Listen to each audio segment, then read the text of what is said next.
अस्सलाम वालेकुम भाईजान। मैं मजबूर बड़ी हाँ। मेरे मियाँ नूं ना सੱਟ ਲੱਗ गई सी, आरे च आ गए सी ते 15 16 17 साल हो चले ने।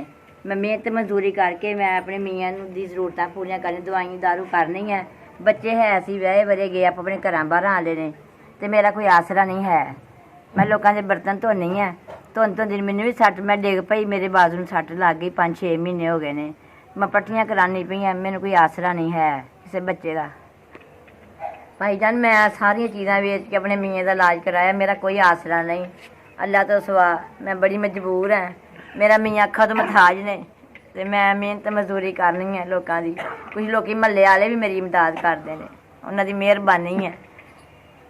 महल्ले वाले बहुत अच्छे ने, मेरी मदद करते हैं, दिन दिहाड़ भी करते हैं, हर रोज़ भी करते हैं। अल्लाह तो बाद मेरे महल्लेदार ने अच्छे ने ते मैं उन्होंने सिर ते उठदी फिर। बेटा अल्लाह तुहानू तंदरुस्ती देवे, तुहाडे बच्चे जीन, अल्लाह तुहानू रज के रजावे, अल्लाह तुहानू अपनी हिफाजत च रखे। तुसीं साडी मदद कीती है ते तुहाडी बड़ी बड़ी मेहरबानी है।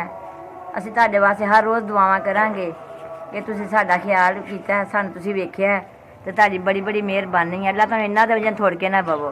साडियां दुआवां तुहाडे नाल बेटा। बेटा 5000 रुपया मैनूं मिलिआ वै, मेरे मियाँ की दवाई भी आ जाएगी, मेरी भी आ जाएगी, राशन पानी भी पा लांगे। तुहाडी बड़ी बड़ी मेहरबानी है पुत्तरा। अल्लाह ने तुसीं सानू बड़े बड़े दिन साडी तुसीं खिदमत कीती है, तुसीं साडा हक अदा कीता वै। तुहानू अल्लाह खुश रखे, आबाद करे अपने घर। तुहानू इन्ना कि दवे जिन्ना थोड़ के ना पुत्तरा बवो। साडियां दुआवां ने गरीबां दियां, असीं बड़ा खुश होए हैं। तुसीं साडी मदद कीती है, अल्लाह तुहानू बड़ा ही कुछ देवे ते असीं रात दिन तुहाडे वास्ते दुआवां करांगे।